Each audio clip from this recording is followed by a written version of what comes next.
Iya, mantap. Ya, gimana Bang? Santri kapok.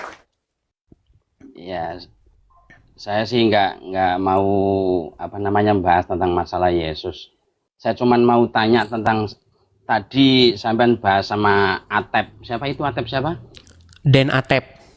Dan Atep ya.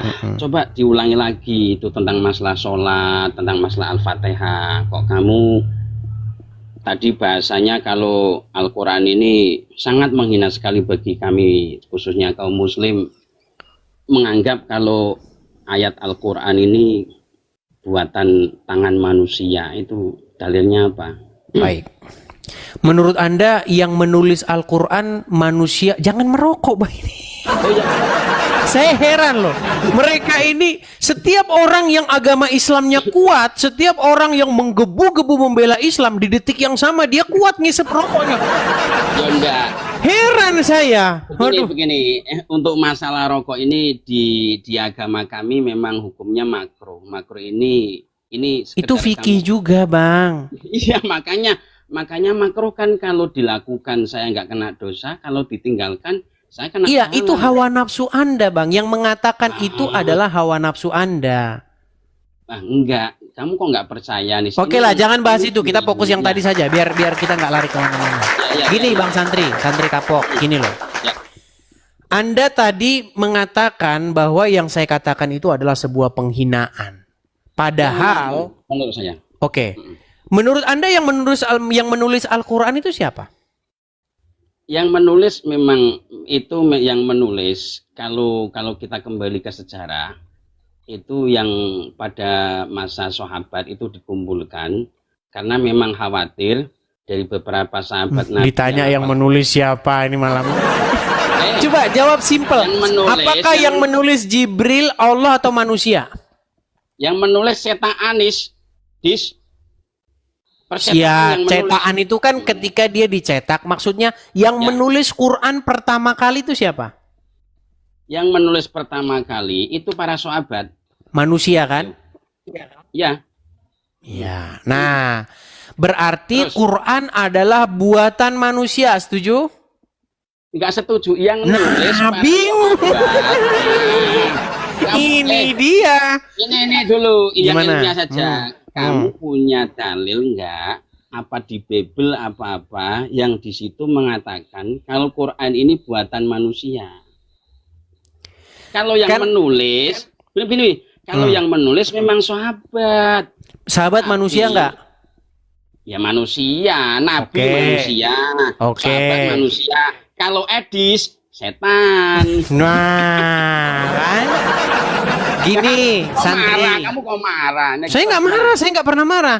Saya ini orang yang jarang sekali marah di channel saya ini. Yang marah-marah muslim-muslim.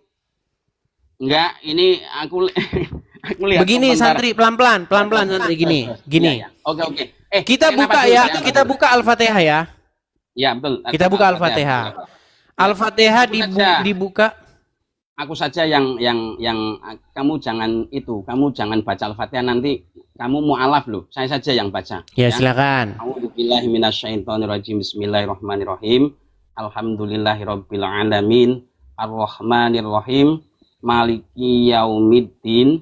Iyyaka na'budu wa iyyaka nasta'in. Ihdinas siratal mustaqim. Siratal ladzina an'amta 'alaihim ghairil maghdubi alaihim waladhdallin. Terus Oke. Siapa yang mengucapkan Al-Fatihah itu? Itu adalah kalamullah. Yang mengucapkan siapa? Yang mengucapkan sekarang aku. Bang, kita ini kan berbicara asal muasal. Bukan berbicara sekarang ini. Pada waktu itu ada pertama, tenang dulu Bang. Kalau Anda ngomong, saya ngomong, kita nggak ketemu, ya kan? Biar bagus kita diskusi. Gini, waktu itu pertama kali diucapkan, siapa atau ucapan siapa itu untuk pertama kalinya? Itu ucapannya Allah yang diturunkan wahyu pada Muhammad melalui malaikat Jibril. Oke, ucapan Allah. Sebentar, tenang. Jadi Allah mengatakan ihdina siratal mustaqim. Ya, Betul. Apa arti ihdinas siratal mustaqim? Ihdinas siratal mustaqim, ya Allah, semoga kami ditunjukkan ke jalan yang benar. Oke, ihdinas siratal mustaqim itu artinya tunjukkanlah kami ke jalan yang benar. Ya, Oke, bimbing kami. tenang. Tadi kan Anda katakan itu ucapan Allah. Ya. Jadi Allah meminta supaya ditunjukkan ke jalan yang benar. Sesat dong Allah. Itu bukan Ini makanya Allah. saya bilang sulit ini kayak begini nih, sulit. Sulit begini. Itu Gimana? kamu yang pemahamannya salah. Itu kan kalamnya Allah. Diturunkan malaikat Jibril untuk Kanjeng Nabi Muhammad. Bahkan Belum. Muhammad saja tidak ada loh di situ, Bang. Mana? Di dalam Al-Fatihah itu tidak ada di situ Muhammad, tidak ada di situ Jibril. Nah itu ihdina kita. Kita itu ya yang baca siapa? Ya Muhammad, ya Bukan, malaikat gini Jibril. loh, aduh nggak nyambung dia. Nggak percaya. Gini. Gimana? Kita bukan bicara siapa yang baca. Kita berbicara siapa yang pertama kali mengucapkan. Yang Untuk pertama, mengucap- tenang Bang, tenang. Ya, Untuk ya. perdana, tahu perdana? Perdana itu Ya. pertama kali. Ya. Yang pertama kali ngucapkan ihdinas siratal mustaqim, tunjukkanlah kami ke jalan yang lurus. Siapa yang ngucapin itu untuk pertama kalinya? Malaikat Jibril. Nuturi Berarti perkataan atau- Jibril. Iya, perkataan Jibril. Tuh. Jibril berarti sesat. Kok bisanya sesat Jibril? Karena dia minta ditunjukkan jalan yang lurus. Itu karena mengajari Nabi Muhammad supaya baca Mengajari. seperti Mana itu. di situ mengajarinya? Tidak ada di situ Jibril lagi ngajarin Muhammad berdoa. Kalau Jibril mengajari Muhammad berdoa, harusnya bunyinya begini. Kul, katakanlah ya Muhammad. Kul ya Muhammad. Ihdinas siratal mustaqim. Kalau itu masuk akal. Ini Jibril memerintahkan kepada Muhammad supaya Muhammad mengucapkan ini. Tapi di situ tidak ada kata-kata kul. Tidak ada katakanlah. Nggak ada. Di situ tahu-tahu saja Ya. dengan menyebut nama Allah yang Maha Pengasih lagi Maha Penyayang. Ya. Yang memiliki hari pembalasan, tunjukkanlah kami ke jalan yang lurus. Kalau Anda katakan ini Jibril, saya rasa tidak tepat. Kami di sini pasti adalah sekelompok orang-orang, sekelompok manusia. Nah, iya. Gak mungkin di situ Jibril. Makanya saya bilang, Bang, tenang. Makanya saya bilang, sangat-sangat kesimpulan yang logis bahwa Al-Fatihah adalah sebuah syair, sebuah doa dari orang tidak dikenal atau anonimus. Loh, kok kamu bisa mengatakan kalau Al-Fatihah ini sebuah doa yang dari orang anonimus, orang yang tak dikenal itu mana? Karena isi dari Al-Fatihah itu sendiri nampak sekali itu sebuah doa. Coba saya tampilkan ya isi Al-Fatihah. Kan, ya. Bismillahirrohmanirrohim. Dengan menyebut nama Allah yang Maha Pengasih lagi Maha Penyayang. Ya. Alhamdulillahirabbil alamin. Segala puji bagi Allah Tuhan semesta alam. Ya. Terus ya, ihdinas siratal mustaqim. Tunjukilah kami ke jalan yang lurus. Siratal ladzina an'amta alaihim, yaitu jalan Jalan. Ya. bukan jalan orang-orang yang sesat. Ya. Walad dolin, bukan jalan orang-orang yang sesat. Ya, Berarti ini sebuah doa. ya doa, makanya di belakangnya ada bahasa amin. Terus gimana? Nggak ada aminnya di situ, Bang. Setelah walad dolin tidak ada Ya. kata amin. Dengar, tenang. Ini. Rumah saya, tenang Bang. Rumah saya itu tepat di samping masjid, tepat di samping musola. Ya. Ya kan? Jadi saya tahu persis orang teman-teman saya main kok gimana. Jadi ketika mereka sholat Jumat, walad dolin. Kemudian jamaah mengatakan amin. Betul? Betul, memang Nah, betul. Terus saya cek Al-Quran, caranya saya gimana? cek Al-Quran, saya periksa. Ternyata setelah walad dolin selesai, nggak ada amin. Begini, boleh saya jawab? Gantian Silakan. dong. Silakan. Nah, kalau kamu memang narasimu itu dari hatimu itu memang mau menyudutkan Muslim. Kalau kamu kok berpegangan itu tidak ada di Al-Quran terus menghina Islam, itu ya lucu nih. Lucu. Begini, santri. Ya, begini dulu. Silakan. Kenapa kok di setelah waladolin itu ada amin? Karena kata atau kalimat amin itu maknanya istajib du'ana. Ngarang dari Minta mana? kepada Tuhan. Ya, lah kamu mau aku ini Islam ya tahu. Iya, amin dalilnya tunjukkan. Jangan mentang-mentang Anda Islam, harus Anda tunjukkan dong dalilnya. Kamu buka amin itu di kamus Arab, itu ada yang maknanya. Tidak ada, Bang. Oke, sekarang gini. Wes gini. Amin itu maknanya ulama mengartikan istajib du'ana. Semoga doa saya. Ngarang dari mana ulama? Loh, karena panutan saya itu Nabi Muhammad dan pewaris Nabi itu para ulama. Nah, Anda tidak tahu asal usulnya gini. Anda menjawab secara dogmatis, saya akan menjawab secara kajian ilmiah dan akademis. Baik, dari mana asal usul kata amin? Dengarkan. Di mana asal usul kata amin? Pernah dengar orang gereja? Pernah pernah dengar di gereja entah Katolik, entah Kristen, Protestan, orang-orang yang beraliran sedikit ortodoks ya, gereja-gereja yang gereja-gereja tua itu mengucapkan itu. Saya kasih contoh. Dulu waktu saya kecil, saya itu ke gereja HKBP, Huria Kristen Batak Protestan. Terus kalau Anda ke gereja HKBP, di akhir-akhir ketika mereka mau pulang, itu mereka akan berkata begini. Amin. Amin. Amin. Ya udah. Tenang dulu. Itu masih ada di gereja-gereja yang liturgisnya itu masih ngikutin cara-cara yang agak lama-lama. Masih ada itu. Di Katolik ada, di HKBP ada, di gereja-gereja mana itu banyak masih ada seperti itu. Makanya saya bilang gini, sangat kuat sekali dugaan bahwa orang Islam nyontek orang Kristen. Gak percaya. Ya gak percaya. Kalau begitu dari mana kata amin itu datangnya? Dari penutup Al-Fatihah. Orang gak ada di surat Al-Fatihah? Apa di Bible ada itu yang tadi ada? Kamu bilang ada. Coba. Di Bible ada. Coba. Baik, saya tunjukkan ayatnya dalam Bible. Waduh, sungguh nekat yang nyata dia ini teman-teman. Baik, saya tunjukkan dalam Bible ya. Kamu umat Islam itu amin maknanya semoga mengijabah atau apa itu namanya? karangan orang Islam, Bang. Ya iya. Di dalam Al-Qur'an begini, saya kasih tunjuk.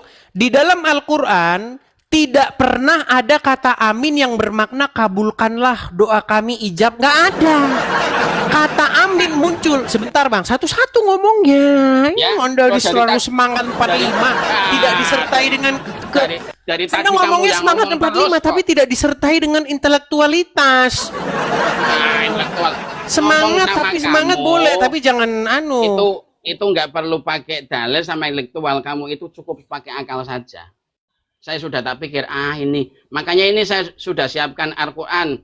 Kemarin kamu minta dibacakan, kemarin saya belum wudhu. Makanya saya dosa kalau saya megang Baik, saya bacakan Ulangan pasal 27 ya. Ada berkat dan kutuk. Nih, Mas, amin itu artinya apa? Amin itu dari bahasa Ibrani. Artinya bukan kabulkanlah doa kami. Ngarang bebas dari mana kabar ngarang? Nah, baik. Itu aminnya Kristen, aminnya Muslim. Iya, aminnya Islam niru orang Kristen dan Yahudi. Mana? Baik, kita mulai dari pasal ini ya, masalah berkat dan kutuk. Perhatikan. Ya. Nih ya, orang-orang Yahudi itu mereka mengucapkan berkat dan kutuk di dua gunung ya, di Gunung Ebal dan Gunung Gerizim. Perhatikan. Nih. Mau? Ke-12, dengarkan dulu biar Anda tahu arti amin. Ya, dengarkan. Ke-12 ucapan kutuk. Pada hari itu, Musa memberi perintah kepada bangsa itu. Sesudah kamu menyeberangi sungai Yordan, maka mereka inilah yang harus berdiri di gunung Gerizim untuk memberkati bangsa itu. Yakni suku Simeon, Lewi, Yehuda, Isakar, Yusuf, dan Binyamin. Dan seterusnya. Perhatikan, saya baca. Maka haruslah orang-orang Lewi mulai bicara dengan mengatakan kepada seluruh orang Israel dengan suara nyaring. Perhatikan. Terkutuklah orang yang membuat patung pahatan atau patung tuangan, suatu kekejian bagi Tuhan, buatan tangan seorang tukang, dan yang mendirikannya dengan tersembunyi, dan seluruh bangsa itu haruslah menjawab amin. Terkutuklah orang yang memandang rendah ibu dan bapaknya, dan seluruh bangsa itu harus berkata amin. Terkutuklah orang yang menggeser batas tanah sesamanya manusia, dan seluruh bangsa itu harus berkata amin. Terkutuklah orang yang membawa seorang buta ke jalan yang sesat, dan seluruh bangsa itu harus berkata amin. Terkutuklah orang yang memperkosa hak orang asing, anak-anak yatim, janda, dan seluruh bangsa itu harus berkata amin. Terkutuklah orang yang tidur dengan istri ayahnya, sebab ia telah dan seterusnya. Oke, sekarang begini, yang mau saya tanyakan, intinya. arti amin, amin itu artinya, sebenarnya artinya iya atau demikianlah itu terjadi. Itu sama, istajib. Mengarang sama.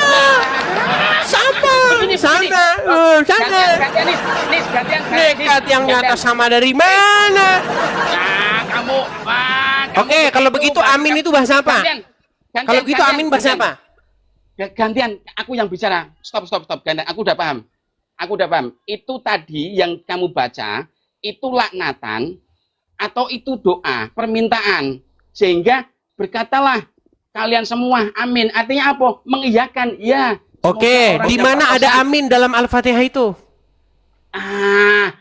Makanya itu amin itu. Bukan yang saya tanya, di mana aminnya dalam Al-Fatihah? Di amin Al-Fatihah itu tidak ada. Tidak ada, berarti aminnya nyontek orang Kristen dan Yahudi. Begini. Orang sholat, ya, di dalam sholat setelah Fatihah tidak usah baca amin, tidak membatalkan sholat kok. Nah, terus kenapa sekarang ada amin? Karena kita ngikutin Yahudi dan Nasrani, itu jawabannya. Jangan karena ngarang bebas. Itu yang kamu baca itu tadi. Amin itu mengiyakan doa, bodoh. Yang saya tanyakan di mana dalam Al-Fatihah kata itu? Setelah waladolin selesai, nggak ada kata amin. Selesai. Terus aminnya datang dari mana? Kalau itu kamu kok narasinya itu nyotek, itu Bible dikarang, ditulis tahun berapa? Ditulis tahun berapa? Coba lari lagi ke Bible. Duluan mana? Oke, baik, santri. Duluan mana Quran? Bahas arti lain lagi. Sebentar, tenang. Ini kita selesaikan dulu pada satu kesimpulan. Saya kalau bahasa sesuatu harus tuntas. Gini. Mana lebih dahulu Quran dan Bible? Nah, kamu dari mana? Coba, aku jawab aja. Aku dengar aja. Coba, ayo. Angel. Tenan tuturan. Angel tenan tuturan. Kalau keyakinan saya, Bob. Enggak, yang saya tanya itu duluan mana Quran sama Bible? Duluan Quran, karena setelah Zabur, karena setelah Zabur, Taurat, Injil, baru Al-Quran. Tidak ada kitab dari Tuhan atau Allah Subhanahu Wa Taala. Oke, lalu bagaimana Quran menyebut Injil, bagaimana Quran menyebut Taurat, kalau kitab itu tidak lebih dulu ada daripada Al-Quran? Duluan Injil, duluan Taurat daripada Al-Quran. Ya iya, yang barusan saya baca itu kan Injil dan Taurat. Oh bukan, itu. Ya udah, mana Injil dan Taurat? Yang asli Injil dan Taurat itu, ya Allah, sudah tidak ada. Nah, mana? Tunjukkan. Ya sudah, mana Injil dan Taurat? Karena yang Injil dan Taurat yang asli itu kamu mesti dalilnya mana? Mana dalilnya?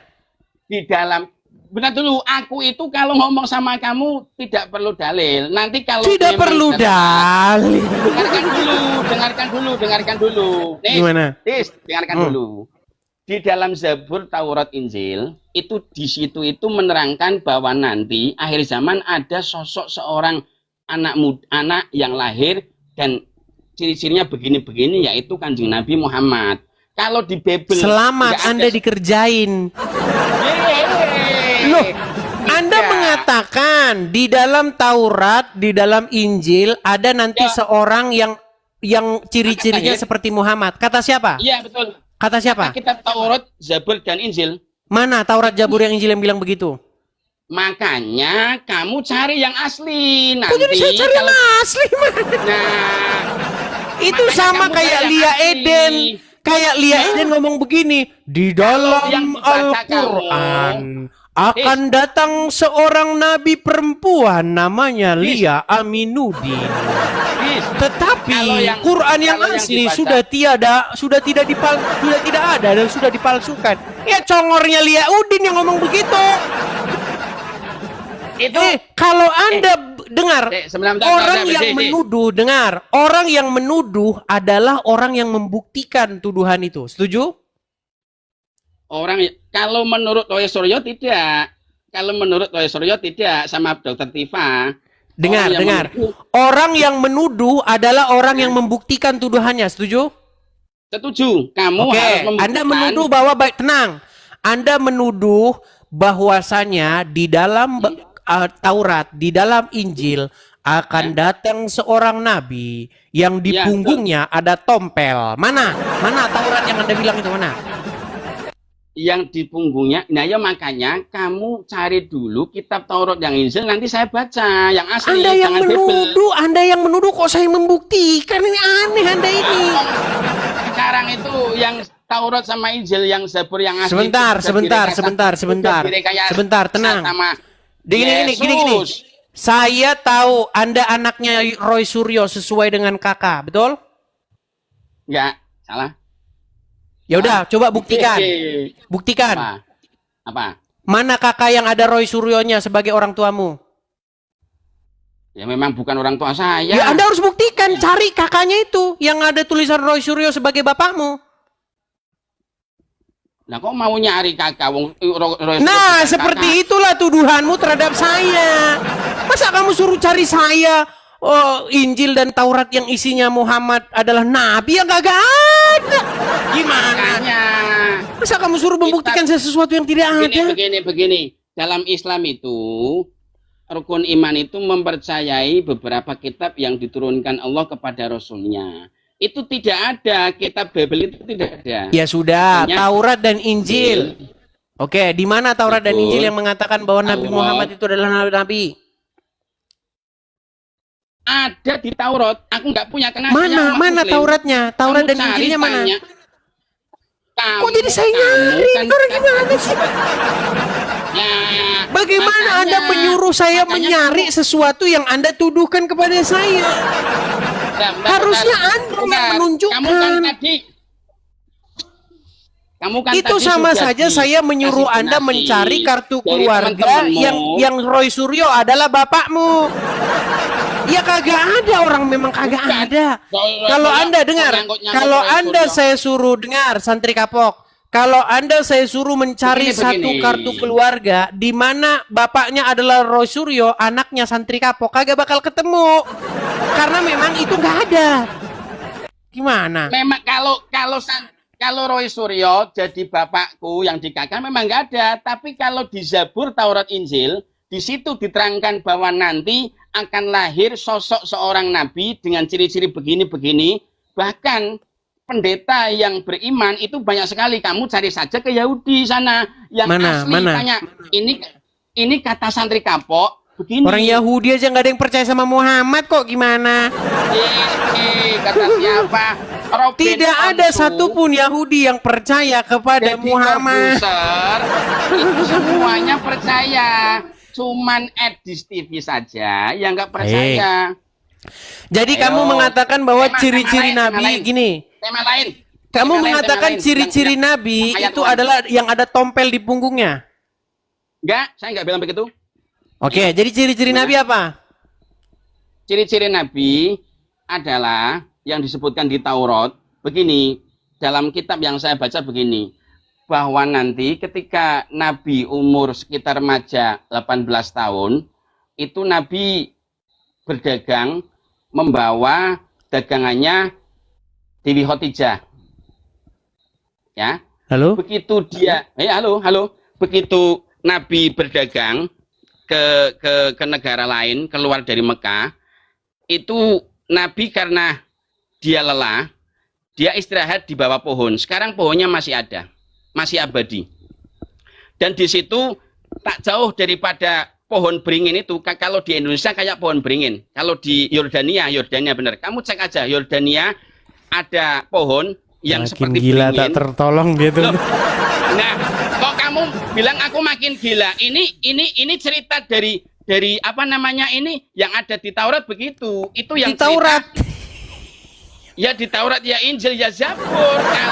Baik. Kalau kitabmu, Sebelum dengar, oke, tenang. Sebelum halusinasimu, aku cerita, dengar santri dengar. Begini. Sebelum halusinasimu bertambah tinggi setinggi Monas, coba kau dengarkan ini. Dengarkan ya. Ini tanda kenabian Muhammad. Perhatikan. Ya. Bahira memperhatikan Nabi SAW, ini semua ciri yang disebutkan dalam Injil ada. Ya, Dia masih bimbang. Dia ingin buktikan satu hal. Apa itu? Dalam Taurat dan Injil juga disebutkan setiap nabi itu punya tanda kenabian. Apa tanda kenabian, teman-teman sekalian? Sebuah daging yang menggumpal di pundak sebelah kanan, dan daging itu berwarna merah kehitam-hitaman dan dimiliki memiliki bulu yang lebat. Sebentar. Menurut tenang. Kalau kita baca Taurat, baca Injil, tanda kenabian itu adalah bernubuat dan bermujizat.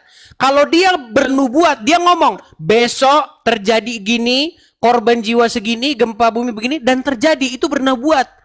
Dan bermujizat. Tenang. Belum selesai, tenang. Tanda kenabian menurut Injil dan Taurat adalah bernubuat dan bermujizat. Tapi kata Muhammad, tanda kenabian berupa tompel di punggung dan berbulu. Makanya saya bilang, pantas nggak ada yang percaya orang Yahudi dan Kristen sama Muhammad.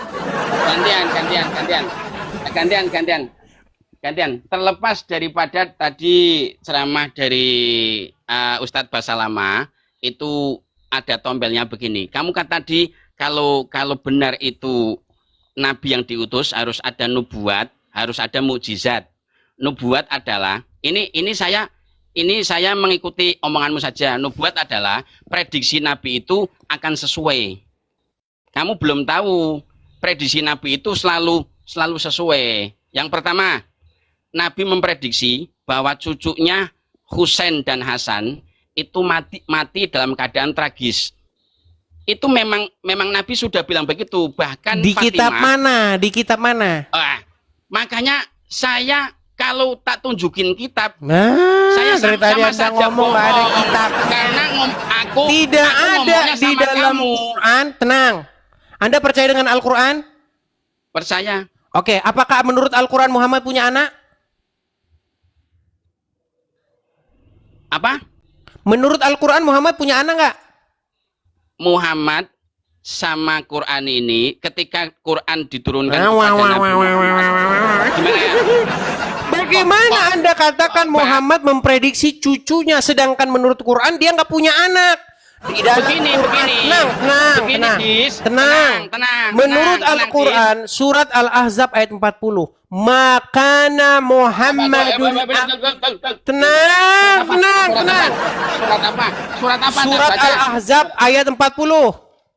Surat apa? Al-Ahzab ayat Al-Ahzab 40. Makana Muhammadun aba ahadin min rizalikum. Sabar sayangku, tak buka dulu ya. Surat Al-Ahzab. Oke. Al-Ahzab 40. Ya tahu. Berat dia ini teman-teman. Oke, tak buka dulu, tenang aja. Kamu jangan ya. Sudah jelas-jelas itu Muhammad bukan bapak dari laki-laki di antara kalian. Masih Anda katakan Muhammad punya anak, punya cucu. Nabi Muhammad itu punya anak. Coba baca dulu surat itu.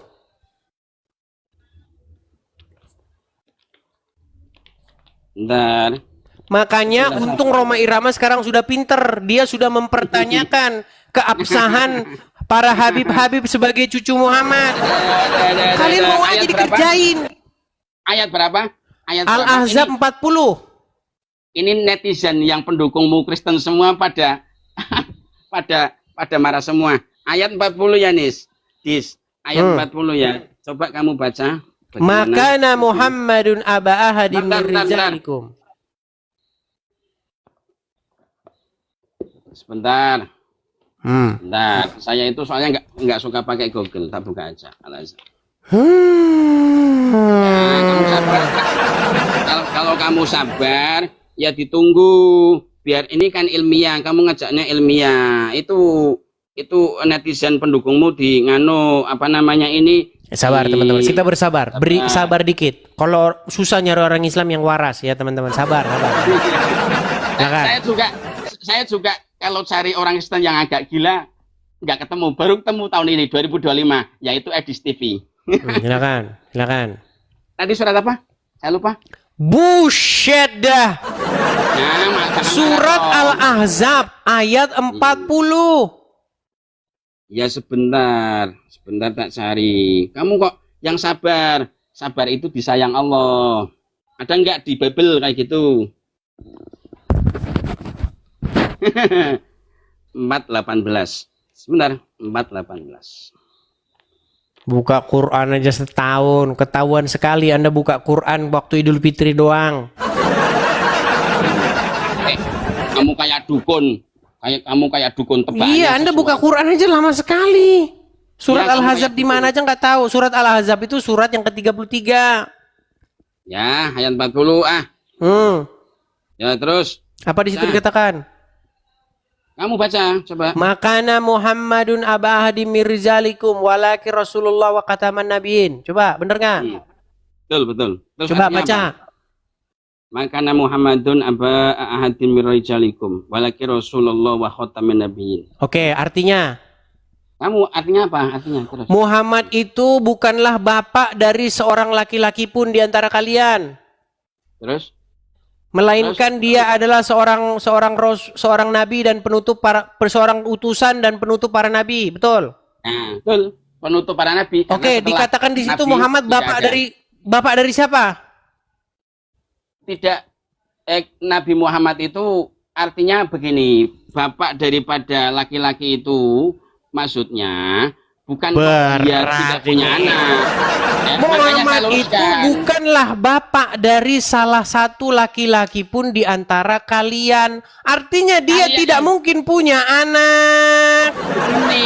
Begini, yang tidak punya anak itu Yesus. Itu kalian semua rijalakum itu para sahabat, bodoh. Nah, sekarang saya tanya, dia bapaknya siapa?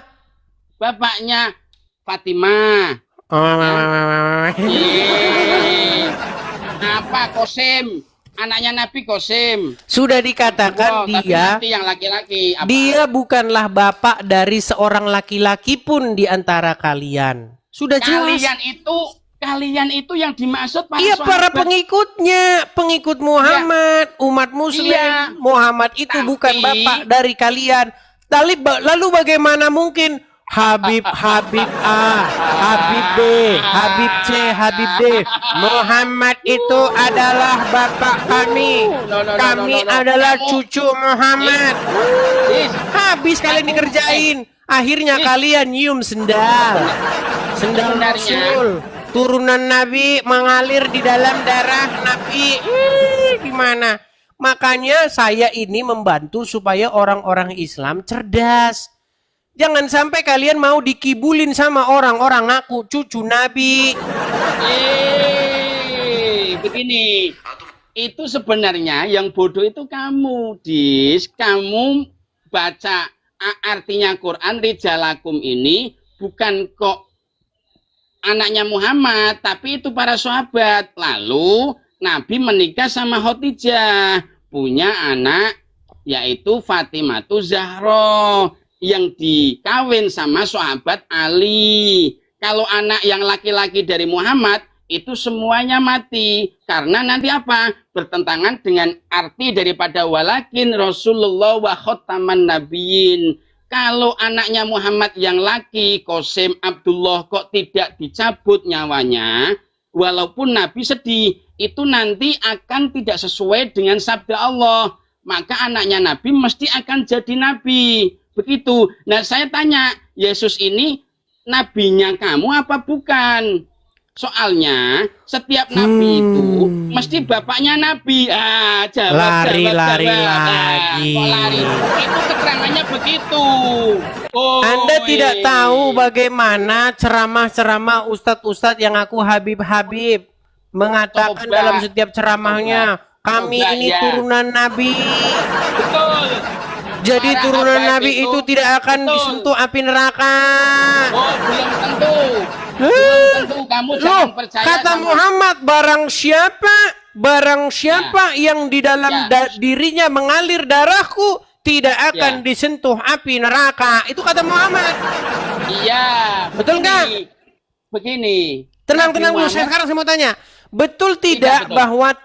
bahwa Muhammad mengatakan tidak akan masuk neraka orang yang di dalam darahnya mengalir darah Muhammad?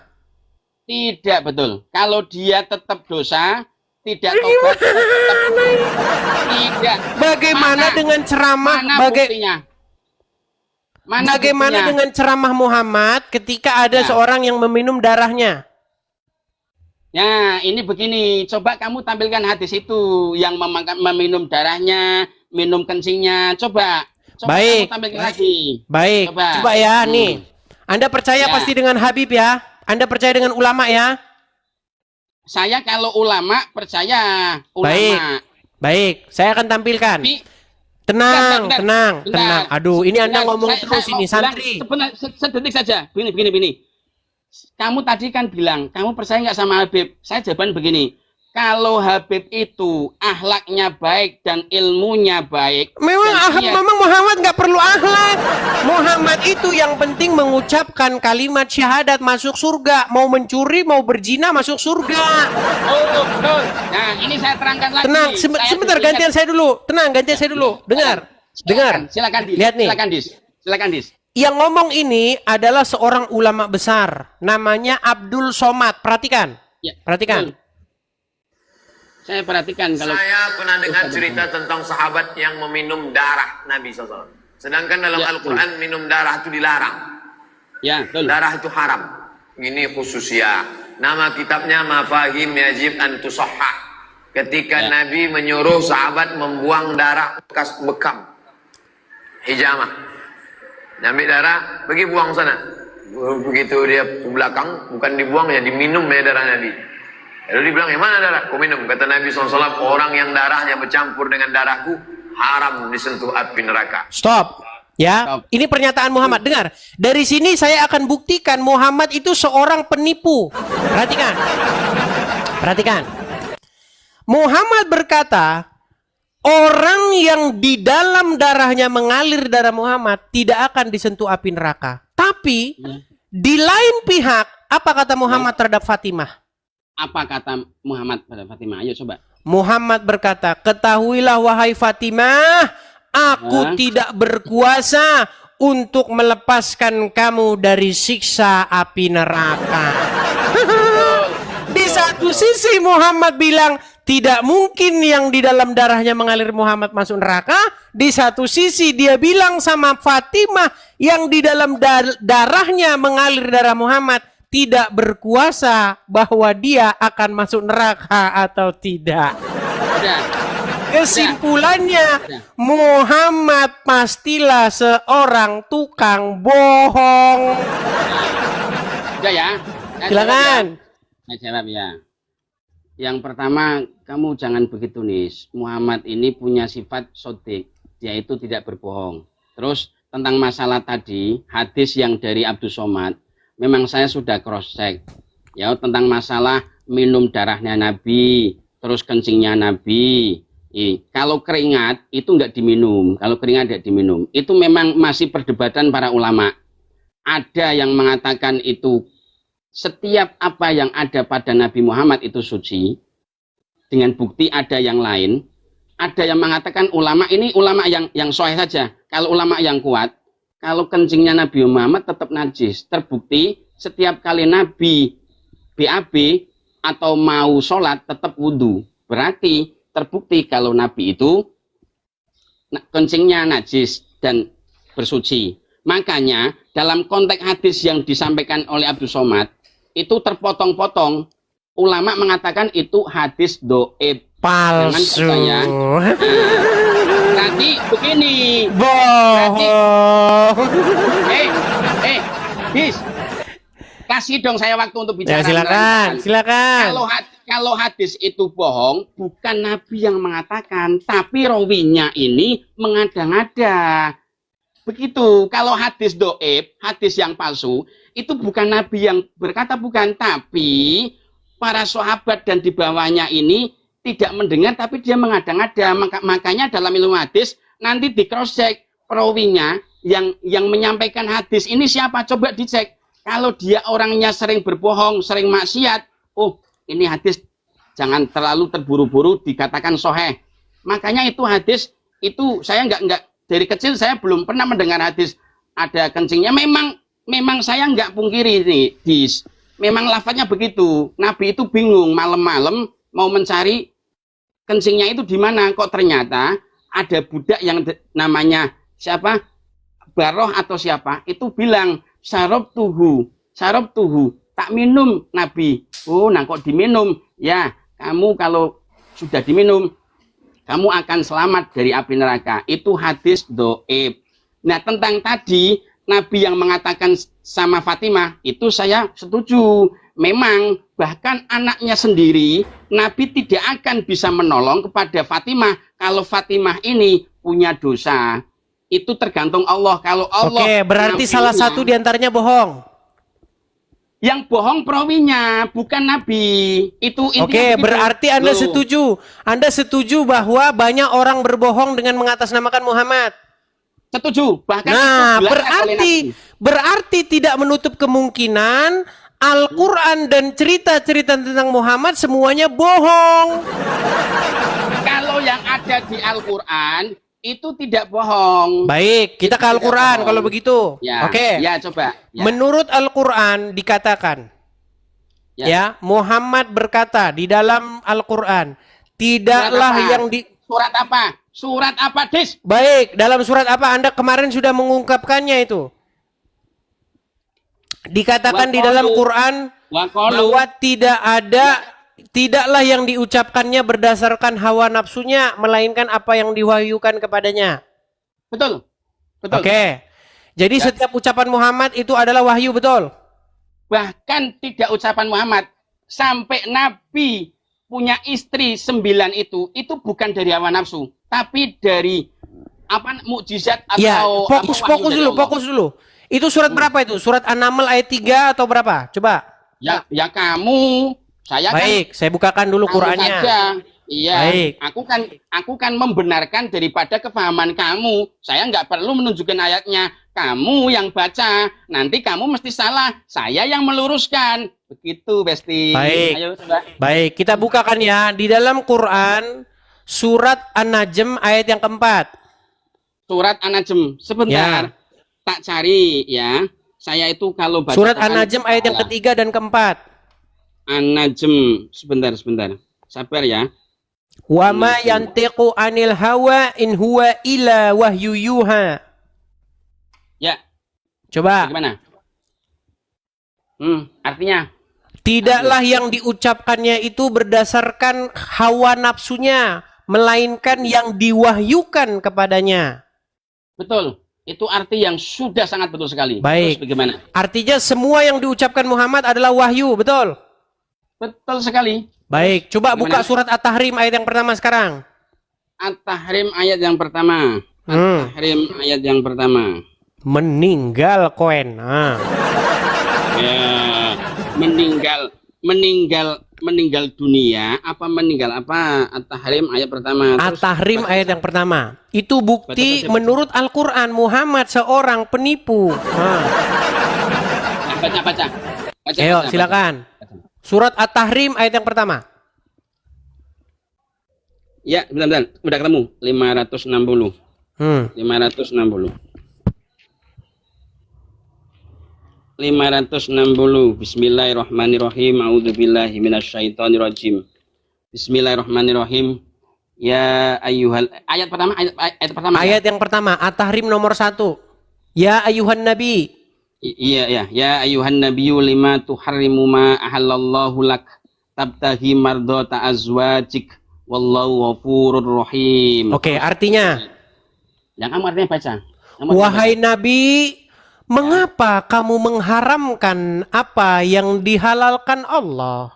Kamu hendak menyenangkan hati istri-istrimu, betul? Ya, terus Oke, di situ Muhammad ditegur nggak sama Allah? ditegur. Itu apa? Peristiwanya itu apa? Kamu tahu nggak? Baik. Kamu harus tahu peristiwanya Karena apa. Muhammad mengucapkan sesuatu di mana dia mengatakan sesuatu yang halal tapi dikatakan haram, betul? Nah, ya ucapannya apa? Harus tahu Baik. kamu.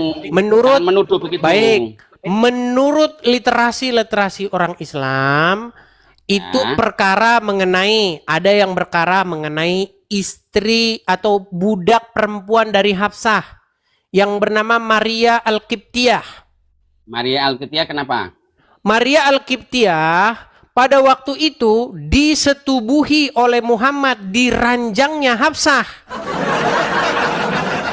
Lalu Hafsah marah kepada Muhammad, "Ya Rasulullah, betapa engkau tega melakukan ini kepadaku. Kamu bersetubuh dengan budakku Maria Al-Qibtiyah di ranjangku pada giliranku." Lalu Muhammad bersumpah, "Aku haramkan mulai hari ini Maria Qibtiyah." Lalu turunlah ayat, "Mengapa kamu mengharamkan yang dihalalkan Allah bagimu?" Itu literasi yang pertama. Kemudian literasi yang kedua mengenai bagaimana Muhammad meminum madu di rumah Zainab. Jadi dia berkunjung ke rumah Zainab. Lalu dia meminum madu di sana. Lalu dia ketika pulang ke rumah ternyata Hafsah dan Aisyah bersekongkol. Nah, makanya Al-Quran ini buku cerita tentang Muhammad dan istrinya. Nah, dengar ya? Ya. Jadi ketika tenang. Nanti Anda giliran bicara habis ini. Tenang. Ketika Muhammad pulang, sehabis dia minum madu di rumah Zainab, Hafsah dan Aisyah bermufakat untuk berkata bahwa mulut Muhammad bau. Bau apa? Bau maghafir. Ya kan?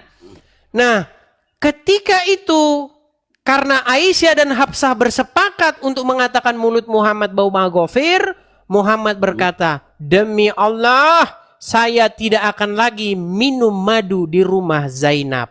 Jadi, ayat itu berkenaan bagaimana Muhammad mengharamkan sesuatu yang sesungguhnya halal.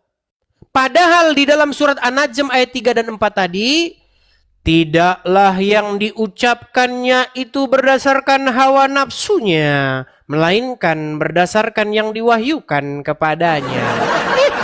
Bagaimana mungkin Allah menegur Muhammad atas apa yang keluar dari mulutnya? Bukankah yang keluar dari mulutnya adalah wahyu? Maka kesimpulannya adalah salah satu di antaranya haruslah pembohong. Apakah Al-Quran yang pembohong atau Muhammad yang pembohong? Coba. Kesimpulannya yang pembohong kamu, Dis. Coba silakan. Apa? Berkaitan dengan peristiwa apa itu dalam At-Tahrim ayat yang pertama? Soalnya apa yang kamu pahami itu memang semuanya salah. Coba apa? Kalau begitu berkaitan dengan apa itu? Ya, kita tetap bahwa Nabi Muhammad tenang. Berkaitan dengan peristiwa apa itu At-Tahrim yang pertama? Nah, kamu tentang peristiwa apa coba? Tadi kan sudah saya jelaskan. Ada dua tafsir mengenai Maria Qibtiyah yang disetubuhi Muhammad di ranjangnya Hafsah dan berhubungan dengan madu. Yang mana? Pilih antara kedua itu.